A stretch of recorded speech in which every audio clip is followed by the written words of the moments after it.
Father એટલે પૂર્વ ધારાસભ્ય સ્વ મેઘજીભાઈ ડાયાભાઈ કણજારિયા, એને પાર્ટીએ જ્યારે 2007 થી 12 ની વચ્ચે ધારાસભ્ય તરીકે પ્રતિનિધિત્વ કરવાની તક આપી હતી. આ મોટામાં મોટી તક હતી. એ મિત્રો ભારતીય જનતા પાર્ટીમાં જ શક્ય છે કે એક નાનામાં નાના કાર્યકર્તાને પાર્ટીના સેવક તરીકે એને ટિકિટ આપી અને તમારા બધાના સાથ સહકારથી, બધા સમાજોના સાથ સહકારથી એ વિધાનસભા જીતા. જ્યારે મિત્રો આનંદની વાત એ છે કે હમણાં જ તમે બધાએ સોશિયલ મીડિયાના મારફતથી જાણ્યું હશે કે જ્યારે અમારે શુભેચ્છા મુલાકાત નરેન્દ્રભાઈ સાથે કરવાની થઈ, એ શુભેચ્છા મુલાકાતમાં 32 સાંસદો હતા. એમાં નરેન્દ્રભાઈએ 1.5 કલાક સમય આપ્યો. એ 1.5 કલાકની અંદર મિત્રો જ્યારે મારે પરિચય આપવાનો થયો, ત્યારે પરિચયમાં મેં એવું કીધું કે સાહેબ, તમે જ્યારે મુખ્યમંત્રી હતા ત્યારે ગુજરાતમાં 2007 થી 12 ની વચ્ચે તમારી ટીમમાં ફાધરને ધારાસભ્ય તરીકે કામ કરવાનું થયું હતું. નામ મેઘજીભાઈ ડાયાભાઈ કણજારિયા. એટલું કહેતા એને લાઈટ થઈ જાય એમ કે ઓકે, આટલા વિશ્વ લેવલે જ્યારે કામ કરતા હોય અને આ નામ સાંભળીને એમ કહી દે છે ઓકે બરોબર, એટલે આનંદ એ વાતનો થાય કે વિશ્વ લેવલે કામ કરતા વ્યક્તિ આજે નરેન્દ્રભાઈ, તમે જાણો છો કે દુનિયાના વિવિધ દેશોમાં એને જે 2047 ને ભારત વિશ્વગુરુ તરફ બને, વિશ્વવિખ્યાત બને, એના માટે જે એનું આયોજન છે, જે એનું નેતૃત્વ કરવાની એની પોતાની જે આવડત છે, એ આવડતમાં જ્યારે યુવાનોને અત્યારના રાજ્યસભામાં મિત્રો હું ત્યાં ગયા પછી આઈડિયો આવ્યો કે સરેરાશ 50 વર્ષથી ઉપરના જ વ્યક્તિઓ હોય છે અને સરેરાશ બધા વ્યક્તિઓ એજ્યુકેટેડ અને બહુ હોશિયાર હોય છે. પણ નરેન્દ્રભાઈએ અમને જે 4 વ્યક્તિઓને ડિક્લેર કર્યા, એમાં 2 અમે વધારે યુવાનો છીએ. મારા સાથી સદસ્ય જે છે મુકેશભાઈ રાઠવા, એ પણ મારી જ ઉંમરના છે. બક્ષીપંચ મોરચાના જે માનસીભાઈ પરમાર છે, એ પણ 45 વર્ષના જ છે. અમારે 39-40મું વર્ષ રનિંગ છે. અને રાજુભાઈ શુક્લ છે, એ બ્રહ્મ સમાજમાંથી આવે છે મિત્રો. એ એક વડીલ છે. પણ આનંદની વાત એ છે કે આ ભારતીય જનતા પાર્ટીમાં અત્યારના દેશના જે વિદેશ મંત્રી છે એસ જયશંકર, આરોગ્ય પ્રધાન છે નડ્ડાજી, એ પણ રાજ્યસભાના પ્રતિનિધિત્વ ગુજરાતમાંથી કરે છે. આમાં સેલિબ્રિટી હોય છે, નીતિનભાઈના નામ હોય, અંજલિબેનના નામ હોય, આવા હસ્તીઓના નામ આવતા હોય. એમાં જ્યારે આપનું નામ આવે ત્યારે બહુ આનંદની વાત કહેવાય. પણ આનંદ એનાથી વધારે ક્યાંક ને ક્યાંક સમાજમાં એવી વાત થતી હતી કે સત્વારા સમાજને યોગ્ય સ્થાન નથી મળ્યું.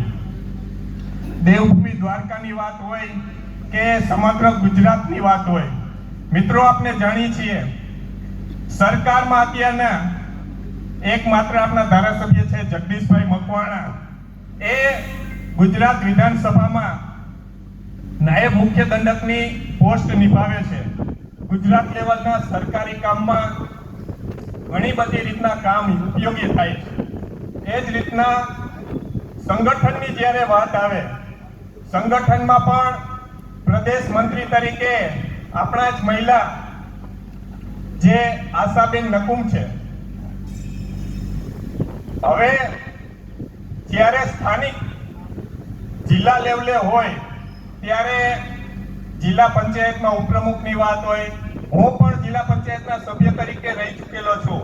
પાર્ટીએ પોપાએ જ્યારે અચાનક વિદાય લીધી 2021માં 17/1, અને 10-15 દિવસ પછી જ્યારે જિલ્લા પંચાયતની ઇલેક્શન હતું, મતદાન હતું,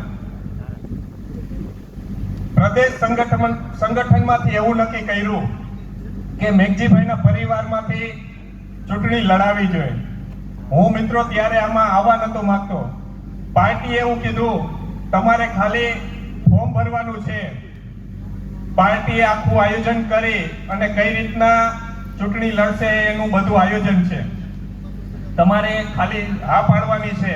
હા પાડવાનું કારણ એક માત્ર હોય તો એ મેઘજીભાઈ કણઝારિયા, કે જેને 35 વર્ષ થયા લગલગાટ પોતાના ઘરના પ્રસંગ હોય એ ઘરના પ્રસંગમાં હાજરી નથી આપી, પણ પાર્ટીનો જે કાંઈ કાર્યક્રમ હોય પાર્ટીના કાર્યક્રમ માટે હંમેશા એ તત્પર્યા છે.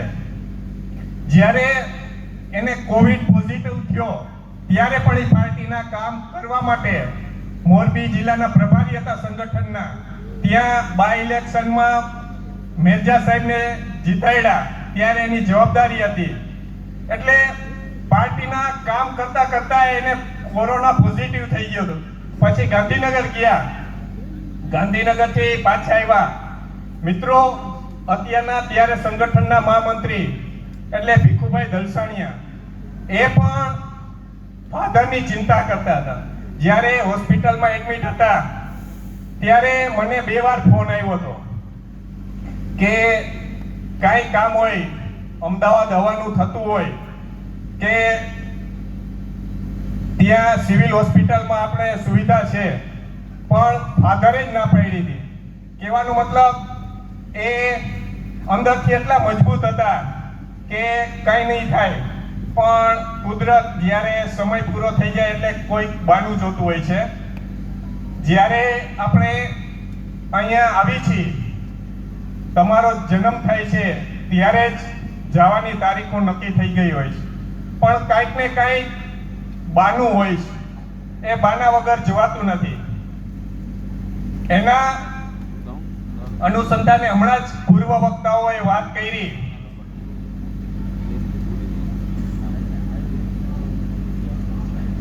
ત્રિકમભાઈ, વલ્લભભાઈ, પોપટભાઈ, એને સમાજ માટે ઘણા બધા એવા કાર્ય કર્યા છે. સમાજ જાગૃતતાની વાત હોય, સમાજ સંગઠનની વાત હોય કે એજ્યુકેશનની વાત હોય. હમણાં જ જ્યારે આપણે કાર્યક્રમ ચાલુ કર્યો ત્યારે મિત્રો એ ટ્રસ્ટના મારફતથી જે હોશિયાર વિદ્યાર્થીઓ છે એને સન્માનિત કર્યા. મિત્રો, ગમે તેટલી વાતો કરીએ, સમાજના વિકાસમાં રાજકીય પરિબળ જરૂરી છે, એટલું જ જરૂરી શિક્ષણ છે. શિક્ષણ વગર સમાજનો ઉદ્ધાર નથી. ઘણા બધા વિદ્યાર્થી મિત્રો, આપણા સમાજના વિદ્યાર્થીઓ એટલા ટેલેન્ટ હોય છે કે MBBS-માં જાય છે, એન્જિનિયરિંગમાં જાય છે. ઘણા એટલા બધા સારા વિદ્યાર્થી હોય છે, એનો ગોલ નક્કી હોતો હોય છે. પણ મિત્રો, આ ડિપાર્ટમેન્ટમાં ઘણા બધા વિદ્યાર્થીઓ છે અને ઘણા બધા વિદ્યાર્થીઓ ડોક્ટરો અને એન્જિનિયરો થઈને પણ આવી ગયા છે. હવે વધારે એ વિદ્યાર્થીઓનામાં ટેલેન્ટ છે, પણ એને યોગ્ય દિશાએ યોગ્ય સમયે બહાર આવે અને ક્લાસ 1, 2, 3 જેમાં સ્પર્ધાત્મક એક્ઝામ દ્વારા એ પોતે સોલ્વ કરી અને મામલતદાર હોય, નાયબ મામલતદાર હોય, ચીફ ઓફિસર હોય. મિત્રો, આમાં જે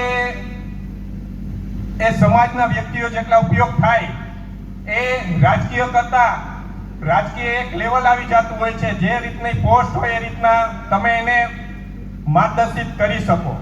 પણ આવા મિત્રો ઘણી બધી રીતના ઉપયોગી થતા હોય છે. એટલે સારું એજ્યુકેશન. હમણાં જ એક ભાઈએ વાત કરી હતી કે દીકરીઓની કન્યા છાત્રાલય છે, કુમાર છાત્રાલય નથી. તો આના માટે આપણે પ્રયાસ કરવો જોઈએ.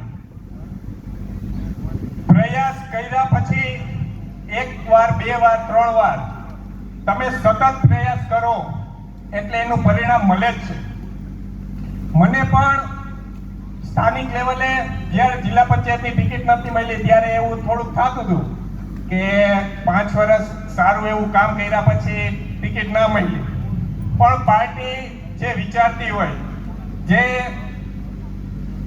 એ વિચારીને નિર્ણય લેતી હોય, મેં જેમની ટિકિટ મળી એને સાથે કામ કર્યું, પછી સમય પૂરો થયો અને એક આરામનો સમય હતો, વેકેશન હતું એટલે પરિવાર સાથે મહારાષ્ટ્રમાં ભિવંડી હતો. મિત્રો, ન્યા મને જાણકારી થઈ. કહેવાનો મતલબ કે સાચા કાર્યકર્તા તરીકે તમે જ્યારે કામ કરો છો ત્યારે પાર્ટીની આપણી 2 આંખ હોય છે, પણ પાર્ટીની હજારો આંખો દ્વારા એ પોતે નિરીક્ષણ કરતા જ હોય છે. આ જ રીતના સત્વરા સમાજ બારાડી દ્વારા જે આયોજન થયું છે, અહીંયા જ્યારે સન્માન મળ્યું છે, મિત્રો કહેવાની એક વાત એ છે કે આમાં જે વડીલો આગેવાનો આવ્યા છે, ઘણા બધા રિવાજોમાં થોડા ઘણા સૂચનો હોય છે. અમારે ત્યાંથી ઘણા બધા અહીંયા આગળ છે, એવા કોઈ અઘટિત પ્રસંગ બનતા હોય તો તેમાં સુધારો કરી અને અઠવાડિયામાં 2 વારો રાખ્યા હોય છે. મિત્રો, સમાજને ઘણું બધું કહેવાનું હોય છે, ઘણો બધો સમય થઈ ગયો છે, એટલે ઘણા બધા વિચારો અહીંયાથી રજૂ થયા છે. પણ તમારા મારફતથી તમે જે સમાજ સાથે જોડાયેલા છો, જે પાર્ટી સાથે તમે જોડાયેલા છો, જેથી કરી અને પાર્ટીએ સન્માન મળ્યું છે, એમાં તમારો ઘણો બધો રોલ છે. તમારા થકી મારું નામ આવ્યું છે, એટલે બધાને તમારો પણ ખૂબ ધન્યવાદ, તમારો પણ આભાર માનું છું આ બાબતે. મિત્રો, લોકશાહીના મંદિરમાં આ બધું કહેતા થોડુંક હું જે વાત કહેવા માંગુ છું એ સાંભળવી તમારે. લોકશાહીના મંદિરમાં સમાન સંસદ ગૃહ અને રાજ્યસભામાં આપણા યશસ્વી અને વિશ્વના પ્રેરણા સ્ત્રોત એવા લોક લાડીલા પ્રધાનમંત્રી માનનીય શ્રી નરેન્દ્રભાઈ મોદી સાહેબ તથા છોટે સરદાર એવા દેશના ગૃહ અને સહકારિતા મંત્રી માનનીય શ્રી અમિતભાઈ શાહ સાહેબ તેમજ કેન્દ્રના રાષ્ટ્રીય અધ્યક્ષ નીતિન નવીનજી સાથે જ્યારે કામ કરવાનો અવસર પ્રાપ્ત થયો છે તે બદલ હું આપ સૌનો આભારી છું. ભાઈઓ અને બહેનો, ગૌરવ સાથે કહેવાનું મન થાય છે, ગુજરાતના રાજકારણમાં પહેલી વખત એવું બન્યું છે. ગુજરાતના રાજ્ય સભાના 11 સભ્યો મિત્રો અત્યારે ભારતીય જનતા પાર્ટીના છે. આ પહેલી વખત રાજ્યસભાના 4 સભ્યો ભારતીય જનતા પાર્ટીના બિનહરીફ થયા છે. આ તકે હું સમગ્ર સત્વારા સમાજ વતી દેશના યશસ્વી આદરણીય વડાપ્રધાન શ્રી નરેન્દ્રભાઈ મોદી સાહેબ નો હું હૃદયપૂર્વક આભાર માનું છું. સાથે જ ભારતીય જનતા પાર્ટીના રાષ્ટ્રીય નેતૃત્વ તથા દેશના ગૃહમંત્રી આદરણીય અમિતભાઈ શાહ સાહેબ તથા ગુજરાતના મક્કમ અને મૃદુ એવા મુખ્યમંત્રી શ્રી ભૂપેન્દ્રભાઈ પટેલ સાહેબ તથા નાયબ મુખ્યમંત્રી હર્ષભાઈ સંઘવી સાહેબ તથા ગુજરાતના પ્રદેશ અધ્યક્ષ યશસ્વી એવા જગદીશભાઈ વિશ્વકર્માજી તથા ગુજરાત ભાજપના સંગઠન મંત્રી માનનીય શ્રી રત્નાકરજી તથા પક્ષના તમામ વરિષ્ઠ આગેવાનો નો હું દિલથી આભાર વ્યક્ત કરું છું. સાથે સાથે દેવભૂમિ દ્વારકા જિલ્લા ભાજપ પરિવારના તમામ કાર્યકરો, શુભેચ્છકો અને અગ્રણીઓનો હું પણ વિશેષ આભાર વ્યક્ત કરું છું. તેમના વિશ્વાસ અને સહયોગથી મને આ જવાબદારી નિભાવવા માટેની પ્રેરણા મળી છે. આ તકે બે હાથ જોડી ગુજરાત ભાજપના અનેક કાર્યકર્તાઓ અને સતવારા સમાજનું યોગદાન છે તેમનો હું આભાર માનું છું. આજનું આ સન્માન ભારતીય જનતા પાર્ટી અને સમગ્ર સતવારા સમાજનું સન્માન છે, તેનો હું ઋણી છું. આ ગૌરવવંતી ક્ષણે હું એટલું કહેવા માંગુ છું કે જેમ રામ સેતુના નિર્માણમાં ખિસકોલીએ પોતાની ક્ષમતા મુજબ યોગદાન આપ્યું હતું, તેમ દેશ સેવાના આ મહાયજ્ઞમાં હું પણ મારી ફરજ નિષ્ઠાપૂર્વક બજાવતો રહીશ. ખેડૂતો, વંચિતો, છેવાડાના નાગરિકો, મજૂરો, મહિલાઓ અને સમાજના દરેક વર્ગના કલ્યાણ માટે, આ ગામ માટે સતત કાર્ય કરતો રહીશ. ભારતીય જનતા પાર્ટીએ સમગ્ર સતવારા સમાજે મને આ માન, સન્માન અને જવાબદારી સોંપી છે. હું મારા સ્વર્ગસ્થ પૂજ્ય પિતાશ્રી મેઘજીભાઈ કણઝારિયા, પૂર્વ ધારાસભ્ય શ્રી ખંભાળિયાની પવિત્ર સ્મૃતિ તેમના ચરણોમાં વંદન સાથે સમર્પિત કરું છું. મિત્રો, આ જ્યારે તમારા થકી જ્યારે રાજ્યસભાના ઉપલા ગૃહમાં જ્યારે બિલમાં ચર્ચા કરવાનો સમય આવ્યો, હમણાં જ તમે સોશિયલ મીડિયા મારફત જાણ્યું હશે, જેનજી જે એક પરિણામ સ્વરૂપે ત્યાં દિલ્હીમાં ચળવળ કરી હતી. મિત્રો, એની પાછળ ક્યાંક ને ક્યાંક એવી રાજકીય પાર્ટીઓ હતી કે દેશને ક્યાંક ને ક્યાંક ખંડિત કઈ રીતના થાય. મિત્રો, માનનીય વડાપ્રધાન નરેન્દ્રભાઈ મોદી સાહેબનું જે વિઝન છે 2047માં ભારતને સશક્ત કરી વિશ્વગુરુ તરફ દોરી જવાનું, એમાં યુવા તરીકે જ્યારે જવાબદારી મળી છે ત્યારે મારા તરફથી બેસ્ટ પ્રયત્ન કરીશ અને તમારા બધાના સાથ સહકારની એમાં જરૂર છે. આ વાત કરી અને એજ્યુકેશન મારફત વધારે સતર્ક બનો, વધારે તેમાં સુધારા વધારા કરી અને સમસ્ત બારાડી સમાજ જ્યારે અહીંયા ઉપસ્થિત છે, અલગ અલગ સમાજો, અલગ અલગ ગામમાંથી જ્યારે સમાજના આગેવાનો, પ્રમુખો, વડીલો પધાર્યા છે, સન્માન કર્યું છે, એમાં તમારો સહભાગી ફાળો થાય અને તમે એમાં સહભાગી બનો એવી જ અભ્યર્થના. ભારત માતા કી જય, વંદે માતરમ, જય જય ગરવી ગુજરાત. તેમજ મિત્રો, એક હમણાં જ આગેવાનો દ્વારા ચર્ચા થઈ, અધર દેવી માતાજી મંદિર, જે એના દ્વારા ગામે ગામ સમાજના આગેવાનો ફરે છે, એમાં આપણા તરફથી જે યોગદાન, જે રીતના સાથ સહકાર એનો માગવા માંગે છે, એ લોકો લેવા માંગે છે અને આપણા દ્વારા પ્રયત્નો થઈ અને એમાં સહભાગી થઈ અને સૌરાષ્ટ્ર તરફ કે ગુજરાતથી આ બાજુ ક્યાંક એનું મંદિરનું નિર્માણ થાય, એમાં બધા સહભાગી થઈ અને પૂરો સાથ સહકાર આપી. એ જ ભારત માતા કી જય, વંદે માતરમ, જય જય ગરવી ગુજરાત.